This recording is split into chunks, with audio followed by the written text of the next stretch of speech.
feel it in the water.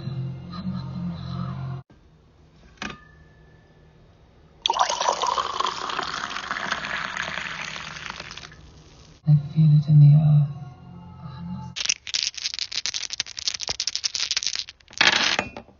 The once was is lost, for none now live who remember it.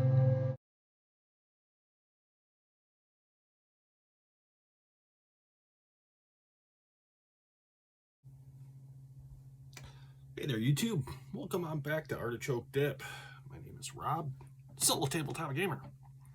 And in this video, I'm going to get into the importance... Actually, let me back up. I'm going to get into a couple of things here. One, how to utilize pre-published adventures, campaign modules, and the utilization of NPCs and how important they really are. And not just to a campaign or a published module, but maybe your overall gaming experience. Perhaps it's lacking in NPCs. So before I start the video, if you like it, let me know. Click the like button. And if you're new here, you just stumbled upon my channel, maybe just getting into tabletop gaming, or I don't know, maybe you like to hear me ramble on about games, just click the subscribe button followed by the bell icon. Every time I upload, you're going to get a notification so you don't miss one. All right.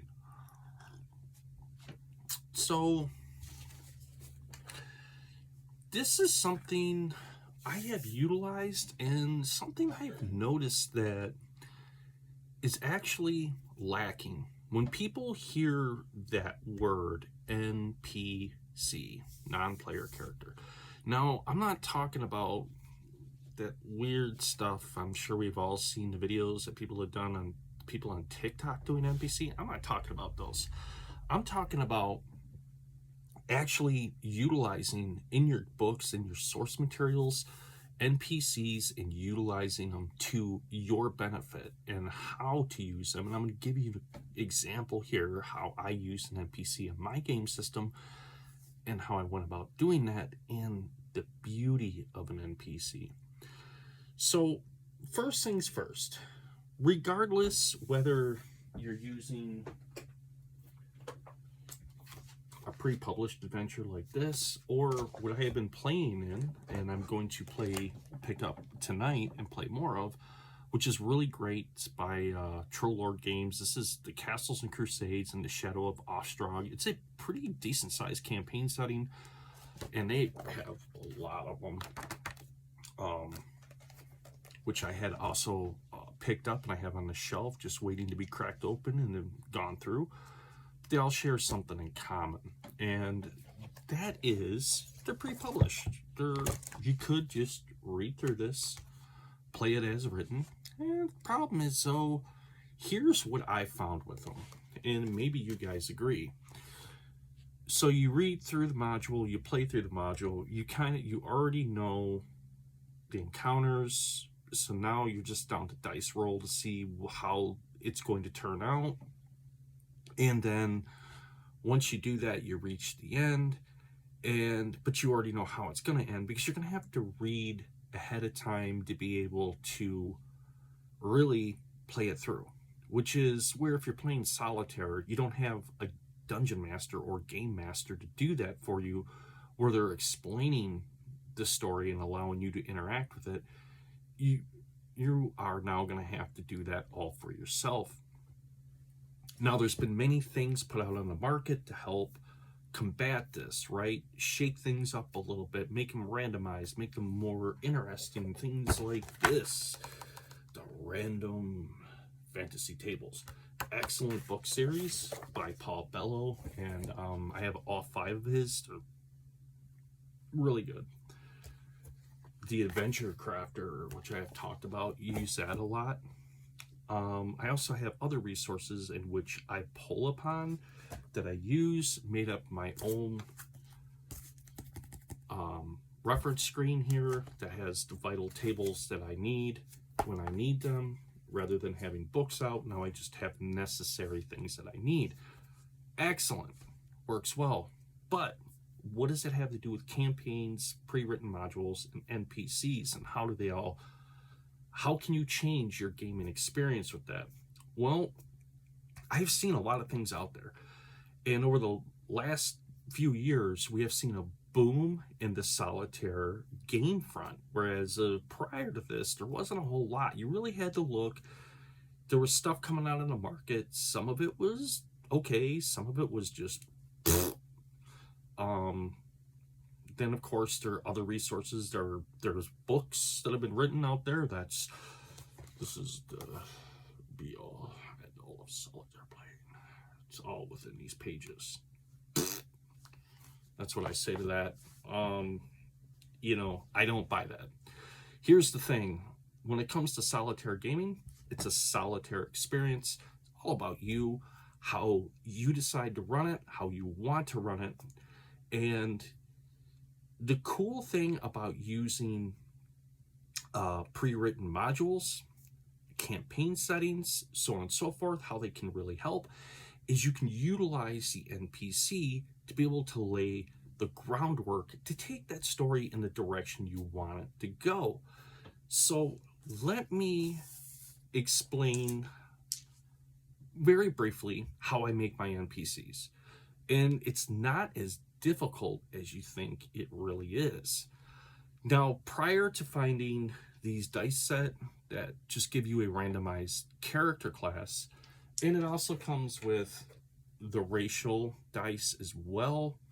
You know, if you're playing 5e, that's great because they're all going to be referenced here. If you're not playing 5e, well, there's going to be racial classes here that are not going to be in other game systems. So typically, I take this and I just go, bam, it stays aside. I utilize these three right here. Roll them and roll a randomized NPC. Now, you might be saying to yourself, well, what sense does that make? Well, true. There are times, depending on the game you're playing, the structure of the game, you have to have something in there that's going to make sense for the game system. Otherwise, it's going to feel a bit wonky, we'll just say. So, now, once I have rolled the dice, and I'm going to give you an example of how this worked out in my last game session and how I utilized it. So right here, I roll the dice. I have a paladin that is chaotic neutral. Well, that's a paladin that's chaotic neutral? Oh, that's not going to work out. So let's re-roll that die. A paladin that's chaotic good. Okay, so what would have made him chaotic good? I mean, aren't they supposed to be lawful? Well, what if he's a paladin that may have stumbled upon a lot of corruption, perhaps within the temple or within that kingdom he was in, and now he's become, I don't want to say a whistleblower, but he has revolted against it, and he's trying to get the word out there, hey, this is really what's going on behind the scenes. This. I know the key players. I know here's the evidence. This is that. You see what I mean? That now that NPC went from being just this abstract thought in your game system to now actually becoming more so a resource point and something you can pull upon. You can build adventures off of them. You can add extra plot lines into your storyline for, and you can take these pre-published adventures and you can actually make them, well, more so to fit your gaming taste. Now, it's a little bit more than that. The other thing that I like to utilize, I take these three dice, I roll them up. It gives me this general overall, okay, idea what I'm dealing with. Okay, I'm playing in fantasy, I'm playing in Castles of Crusades, and now I know I have this paladin, he's chaotic good. I've explained a chaotic good because, well, he's kind of fallen out of favor. There's a lot of corruption within the temple. There are things, going on that he doesn't really agree with, and he's looking to expose the whole thing. Now, I need a bit more information on this. I need to know more about this paladin before I can actually pencil it into my pages.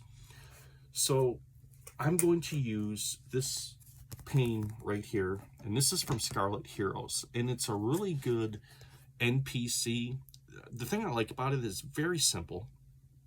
It doesn't overcomplicate things, and it just gets it out there to where you can really dial in that NPC pretty quick, and it doesn't slow down your game time, and it doesn't pull you away from the game that long.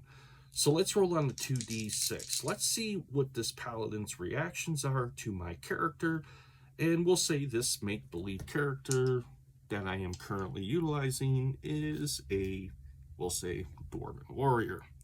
We'll call him Bramble. We'll say, okay? So Bramble has ran across this paladin, we'll say, in this pretty, I'm going to say, significantly large city. Perhaps it's outside of an inn, and they have crossed paths. He knows he's a paladin, and after talking to him, he kind of picks up that, well, he's no longer loyal to the temple. And let's see what his reactions are when I ask him, hey, what's up with that? I mean, what's going on? So I'm going to roll. Now, he's a stranger to my character. So I roll a 9. I look on that table. It says tentative agreement.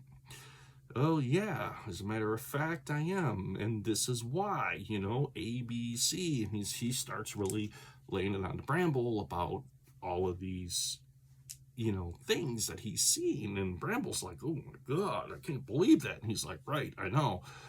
And so now I'm going to go a little bit further into that NPC before I pencil it in. What are the memorable traits of this paladin? What are the things that Bramble really remembers about him? Well, 03. So let's see. He notices he's always has something clutched in his hand, and he's kind of looking around. So he doesn't know what it is. It's a bit of mystery there, but he has something he's obviously trying to protect and or keep hidden. That's interesting. That could add a whole nother level of layer, I should say, not level, but a whole entire another layer to your storyline, particularly if you're in a lull point in your sandbox, in your campaign setting, or in your pre-published. What is his ruling temperament? How, you know, does Bramble perceive this guy overall? Now, let's see. 48. Let's go to that. Inquisitive. So just as much as Bramble is very interested in his story of the falling out in the temple, he's got this thing that he's hiding. You know, the paladin is just as inquisitive to him. Wants to know, well, how did you get to the city? And are those your friends? Who are your friends associated with? And why did you actually come out here and say hello to me? Which could call into question, are they working for the temple? Maybe they were sent here to spy on me and deliver messages back, because my suspicions have been verified. I have been found out, and they want to assassinate me now. You see what I mean? We haven't even penciled this in, and we've already got a pretty decent background of an idea of how this NPC can be added into the game and really heighten things. Now, last but not least, what is the paladin? They call it immediate desires. What is the paladin, his overall objective and goal, and what's he want to achieve out of all of this? So let's go to that table and let's see what we get. 40. Earning money. So perhaps whatever he has, he's hiding, is worth a great deal of value, and by selling that, he could possibly gain the money that he needs to be able to hire the help he needs to be able to expose this whole thing and bring it out to light, maybe bring it to the king's attention, and at that point, the king will deliver swift justice. Boom, right there. I just did that right for you. Very quick description, and just off of a few tables was able to throw this together and come up with this idea. That's how simple NPCs are for me. That's the way that I utilize them. I don't put a whole lot of thought, pre-planning, anything like that. I like them to be spontaneous, on the spot, and have to use this computer up here to be able to generate an idea to fit into the story. Now, my example, the actual NPC that I had used, what was rolled, and how it came to be. And that is when I was playing, I'm currently in, as I said, Shadows of Ostrog. Now, in the Shadows of Ostrog, if you're to follow the campaign setting, like a lot of campaign settings, okay, this is point A, you want to get to point B. In order to get to point C, to go to point D, you get it. You know where I'm going with this. So currently, my characters, as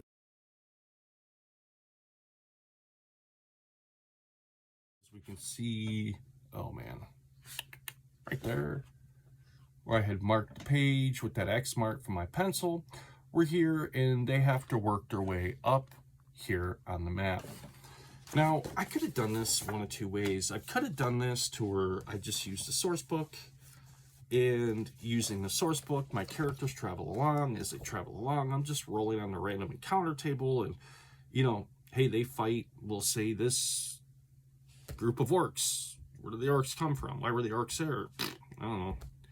Okay, and then a little bit further up the trail, hey, they run into another group of creatures over here. They're going to fight them. Okay. Why did they fight them? Well, I mean, what did they do doing? I don't know. They're just there. They're just random. They're just there. Just kill them.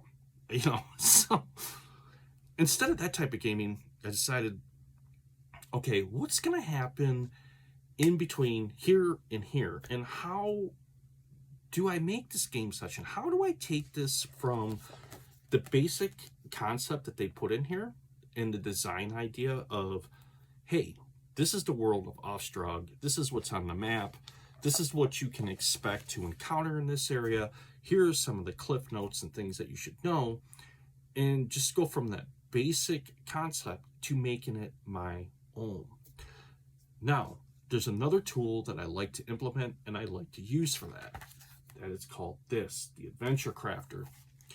Now, utilizing that, my NPC little generator there, this is what I had come up with, and I'm going to show you real quick. And just to show you the power of an NPC, like I said, I think, I shouldn't say, this is just the way I view it.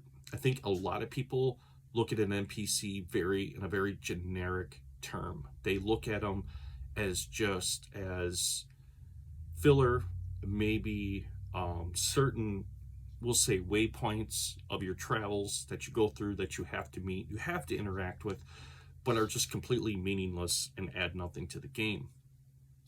And by doing that, you actually cheapen it, you narrow your possibilities, and you're missing out on a great opportunity to be able to use these. And how I would like to change your mindset on it and the way to look at NPCs, rather than looking at NPCs as just a cookie cutout that's placed in the game system to be a nuisance or a hurdle in the way of your gaming, maybe something that you're just like, I don't know how to really deal with this as a solitaire player. I want to change that for you and change your perspective into using it as a tool. You use it as a tool for your advantage. Now, when I had rolled my dice, I had come up with a druid. Okay, made sense. My characters were out in a very wilderness environment, so the druid made sense. And they had met Gull, the druid of the Silver Oak Circle. So after Gull had explained to the characters, because the characters did have an encounter, they were kind of wounded, they were able to find a place to make camp for night. Unbeknownst to them, or they had made camp, was close to this druid circle area, and Grohl was sent out there to kind of overlook things and just to kind of see why were they there, because, well, they had a spell cast upon that area, an illusionary spell to keep their area hidden. So it was at that time Grohl decided it was time to step in, introduce himself, and basically say, hey, how you guys doing? You look like you're a little beat up, and, well, furthermore, what the hell are you doing on my front lawn? And essentially, that's how the story went from there. Well, not the front lawn thing, but you get the idea. So I utilized that by using the Adventure Crafter. I had come up, and this is what was rolled, a social event. From that social event, the idea behind it was an interaction with an organization. Okay, well, with an organization, I had rolled the dice, come up with Druid, put them together. You know the story moving on from there. So it was at this point that Grohl had really noticed that Various being my barbarian here, was kind of wounded. He was kind of really beaten up, not doing too well, and the weather wasn't that nice to him. It was a rainy, cold, wet night. They struggled with a fire, and he said, you know what? You seem like decent people. Why don't you come out and follow me? At least we can see the tending your wounds and maybe getting you some decent food before we, let you go on your way. So Grohl at that point had led them into what would be the village area, not really the sacred areas that they would utilize because they're druids, but basically more into their, you're going to say, everyday type of area. And it was at that point that they saw to their wounds and they were introduced to another NPC. That other NPC was Archdruid Hathaway.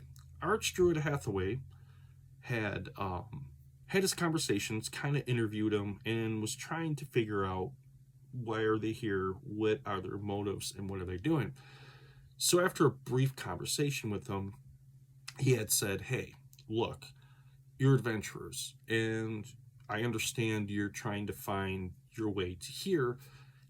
I can help you out with that and tell you an easier way to get there, but I got a slight problem here. That problem is we have our summer observances coming up, and unfortunately, we've had some critters that have decided to invade these areas of the forest to where our monuments are, and, well, we're struggling with them, and we're thinking you're a little bit more, better equipped to be able to go in there and deal with these. Now, if you can take care of this little infestation problem that we have, we'll see to it that you are well fed, that your wounds are tended, and in the end, it'll be a decent reward for you at the end if you decide to do this. Well, you can already see how I used that NPC to be able to really help my characters. Because the one thing about this campaign setting where you start out, this is a very, very, just wild area, full of a lot of just horrible things that you can encounter on your way, and they're very random. So, sometimes battles don't always go exactly the way that you need, And it wasn't until after a couple of gameplays that I realized that I had really did not set my characters up maybe the way that I should have. And, well, lesson learned, but the NPC was my tool to be used to correct that in game and take that game in the direction that I wanted it to go. So at that point, I sat down and drew up my little map. Nothing too fancy here, just to give me a basic overall idea.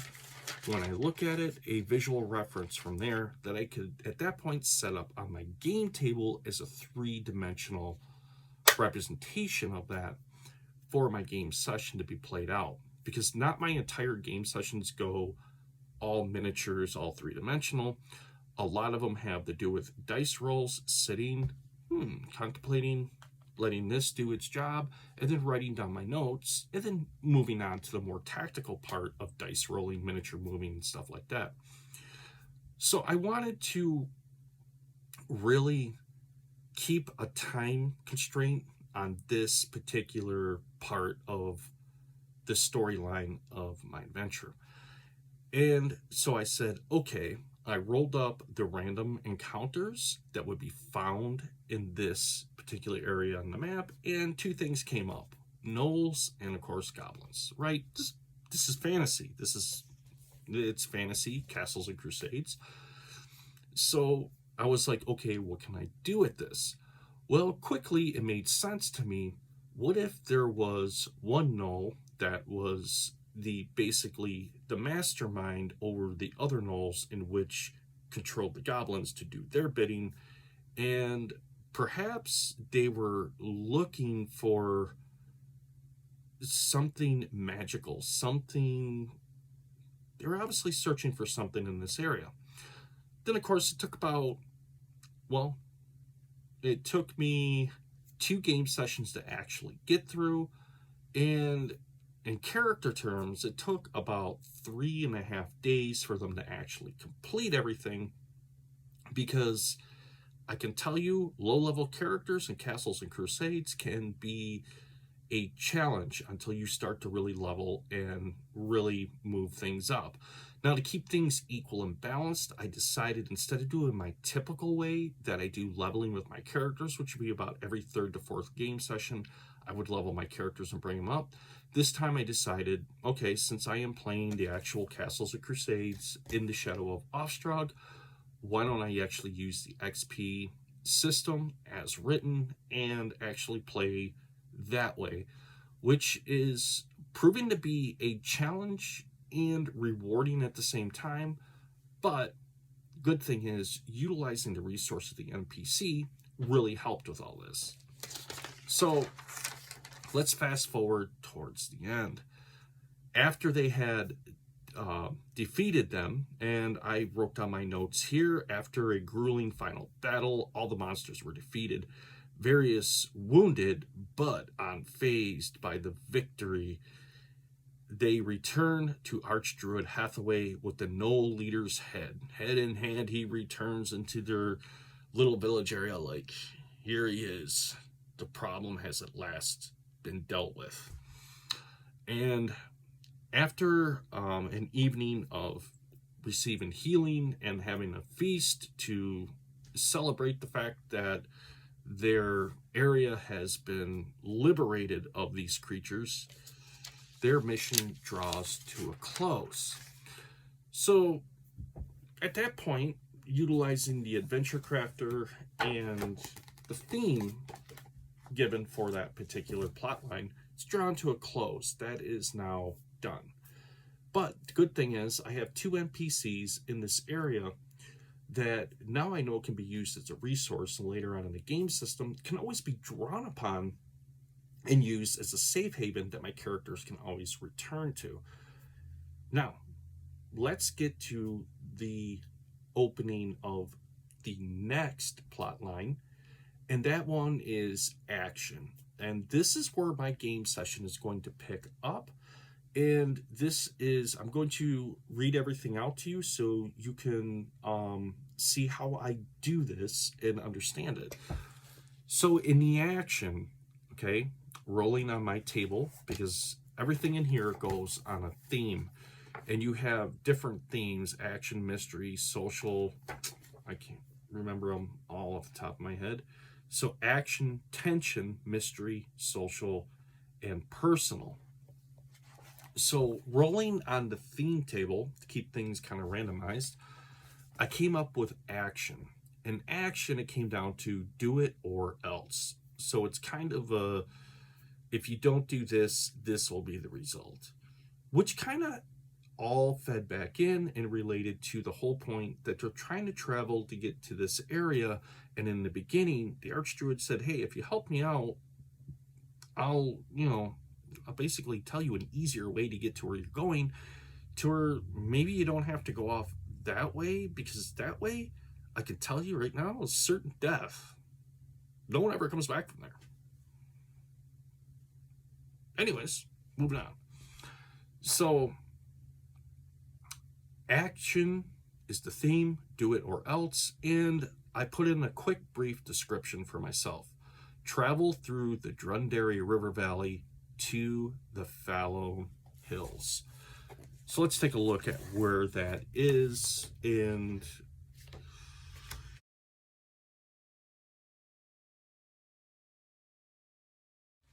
so if you remember, as I showed you, right here where my finger is, this is where my characters currently are, area they're in, and they're going to have to travel up to this area up here. Doesn't look that long on the map, and fair enough, it's probably not going to be, but he's going to show them a quicker way to get there. But this is already written into this campaign setting already.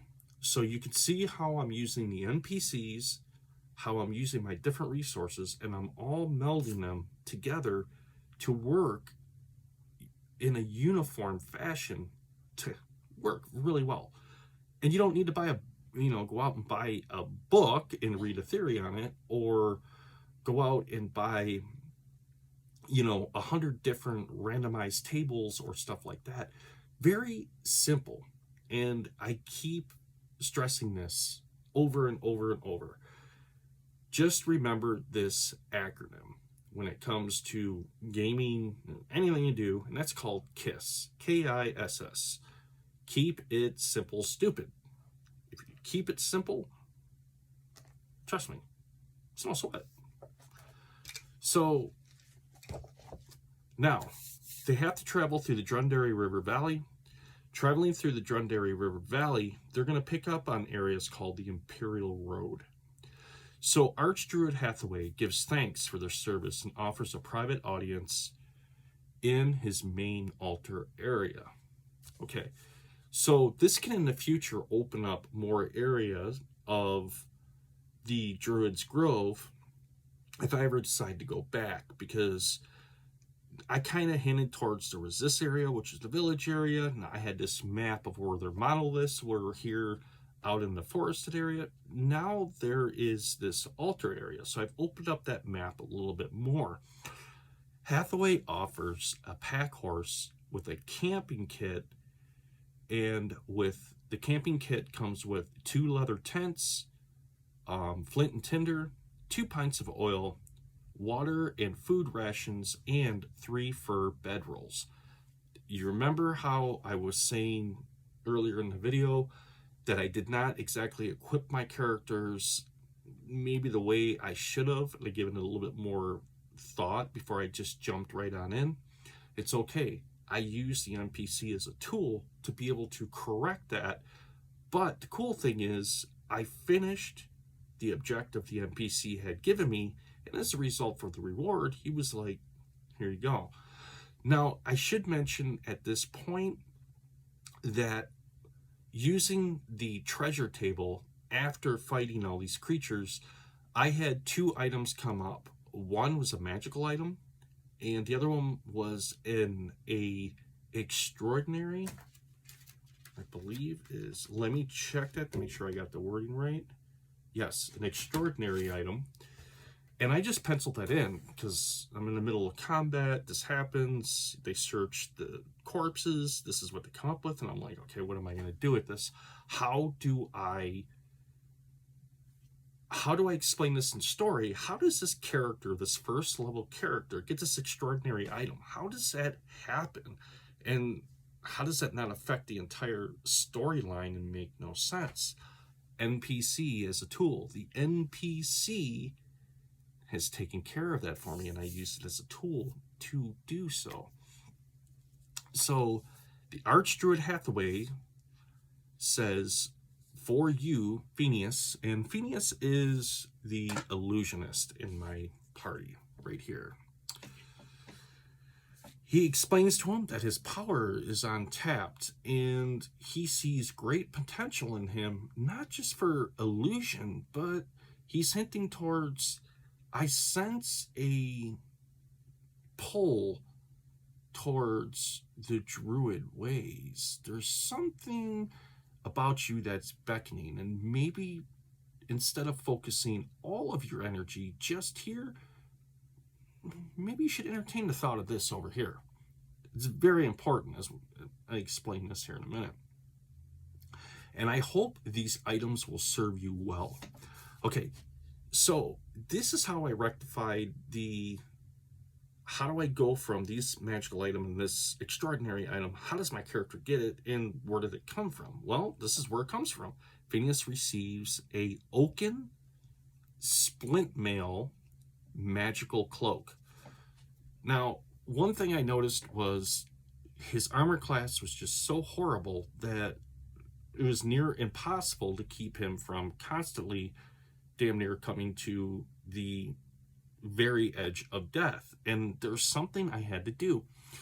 Well, as you know, illusionists, magic users, things like that, they can't wear traditional armor because the check penalties it pretty much makes it impossible for them to actually cast spells, right?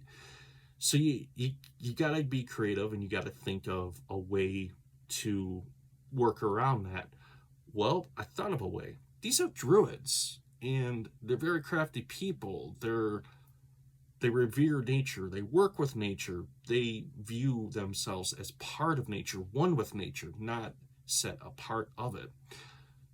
The extraordinary item was very fine oak wood designed and carved into splint mail cloak that he could wear.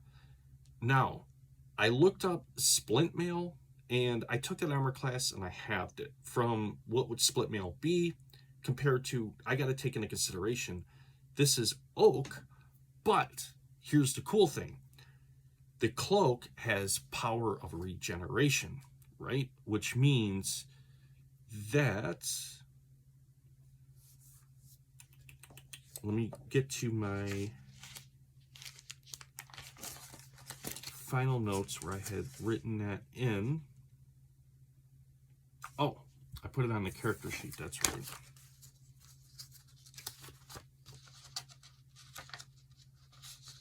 The oak splint mail cloak has regeneration. It heals 1d8 HP per day. So once per day, it can heal up to 8 HP, okay? It seems like a very extraordinary item to me. Not only does it boost his AC, it's made out of oak wood, it's a cloak, but it also offers a little bit of regeneration as well. That's a pretty extraordinary item. The other item he received was a magical spear as well, which, well, didn't do any more damage than his staff that he was using, but it just seemed like, hey, it's an upgrade compared to what he already has, so why not? Now, that took care of that. That closed out that chapter, if you will, that area in my adventure. It also drew to a close the NPCs. Now we know the NPCs are rooted in this area.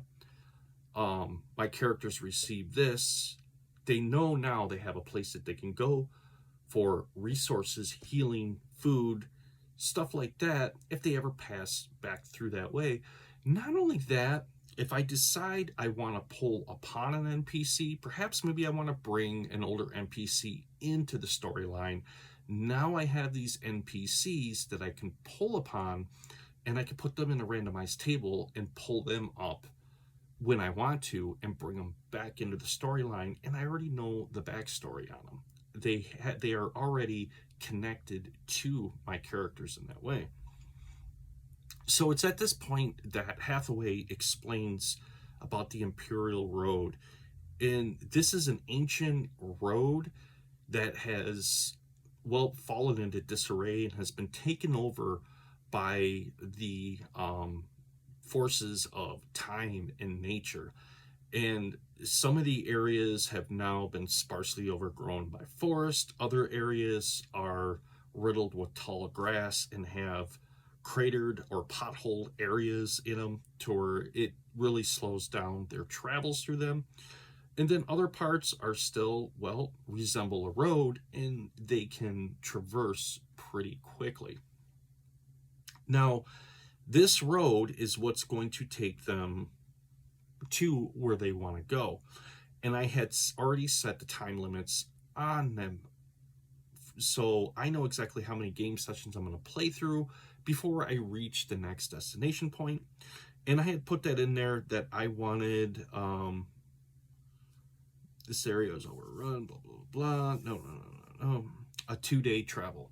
So it's going to take them in game time 2-day travel, but in game session time, I could technically do that in one game session and knock that out. Now, this is the part of the video that I'm going to, and you may find it hard to hear from me, because you know how I love my randomized tables and my coffee, where you're going to hear from me about do not oversaturate yourself with too much randomized tables. And if at all possible, do not use your randomized tables, because they will become a crutch quickly, and it can actually cheapen your game and your game experience. And if at all possible,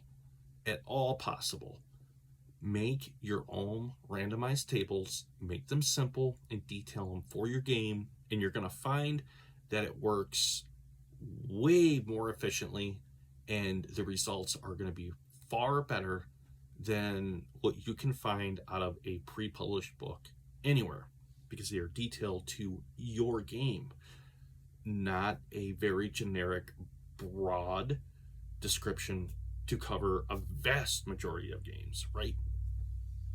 So I had decided to break these areas up. And reading the description, we had forested areas, tall grass areas, and then there were roads areas that were complete, right? So utilizing my percentile dice, I decided to break the forested area up from 1 to 40. 1 to 40%, they're going to encounter forested areas. 41% to 85%, they're going to encounter tall grass areas that are going to have, it's going to be riddled, where the road's going to have craters and all these other things in it with tall grass growing out of it. It's going to slow down the progression, and it's going to make it very difficult to pass through them areas. Whereas if they're going to have areas that are going to have, the road's going to be complete and it's going to be smooth sailing. Now, how are my characters going to fare through this? I don't know yet. It's all going to depend on how the dice falls. I can sit down to play this game session anticipating that they're just going to be going through a grind fest of forest and encounter after encounter. You know, they're going to be lucky to see the other side before they're slain, and then it's going to be game over, time to shelve the campaign session for a bit and move on to another game session. Or it could be the dice are always going to roll to where it's just a complete a complete road, it's smooth sailing, and they make it to their next destination point without even a scratch. I don't know yet. I'm going to find out here pretty soon. So last but not least, where I left off was, of course, writing down the horse that was part of the treasure that I received, which name is Seraphim, and it's just a simple riding horse. but we're using it as a pack horse because it's going to be carrying his camp gear. So now I don't have to worry about the characters getting caught out into the elements and having to suffer through the rainstorm or whatever have you. Now they have some shelter, they have some food supplies, some rations, and on top of that, they also have this horse. They can put stuff that would normally encumber them on the horse, which is good. And if all yet doesn't work out and they are all slain, well, hell. A horse is a horse, of course, of course. The amazing Mr. Talking Ed, right? Okay. And that brings me to the end right there of giving you a description of NPCs, how to utilize them, how when you're running campaigns pre-published, or you want to do a homebrew and you just want to sit down and come up with a completely randomized adventure onto itself, and you don't know how anything is going to end because it's all going to be down to the luck of the die and how they fall. How to utilize NPCs and use them as a tool rather than being an obstacle, rather than being something that you just look at and you think, I don't know how to deal with this. It's this NPC. How does he react? How does he relate? What does he know? Blah, blah, blah, blah. Use them as a tool. Utilize them. Because that's the beauty of the NPC. Now, I'm going at this from the perspective of I'm a solitaire gamer, right? I'm going to sit down. I'm going to play my RPGs. I'm playing in solitaire. I'm surrounded by all my game stuff, my randomized tables. I got all this stuff.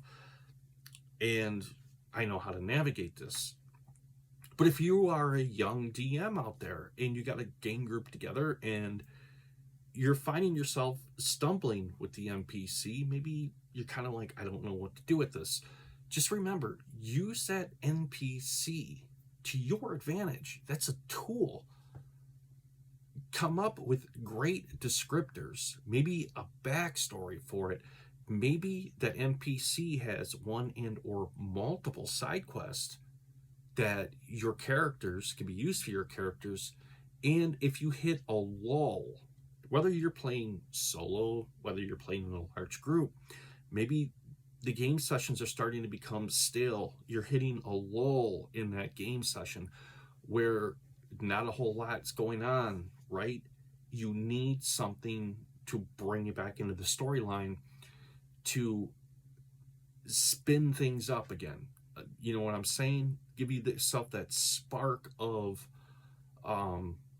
imagination, if it will be, action, if you need it, to kind of shake things up and make things more interesting and more fast-paced. You can always reference back to that list of NPCs you have and then go through there and pull them out and figure out how to work them back into the storyline, whether a chance meeting or just deliberate. Maybe your characters were sent back to a particular area that they had recently visited, and for a particular reason. Maybe it has nothing to do with that particular NPC, could have something else, but just so happens, as they're in the area, guess what? The NPC and your characters cross paths, and this whole entire interesting, we'll say, side quest comes up that just takes you out of that lull of that storyline you're in and takes you over here for a bit and gives you a different perspective, opens things up. I hope this helps, my friends. I really do. This is how I utilize my NPCs. This is how I use them in my game sessions, but I keep them simple. I do not put a whole lot of emphasis when I create NPCs. They are literally that simple. 3 dice are rolled. At that point, I go over to a chart, I cross-reference, and I give myself the least amount of details I can and allow this computer up here to be able to generate, fill out, and create a story narrative around them to where now the NPC becomes more than just a cookie cutout. Now that NPC has its own motives, its own reason to be there. It's adding another layer of depth to your storyline. And then don't be surprised if you use this over time. You're going to find that sometimes some of these ideas you come up with, these NPCs will make excellent characters, and or you may come up with a whole entire different homebrew based around this one NPC and his struggles, and it just flourishes and turns into something else.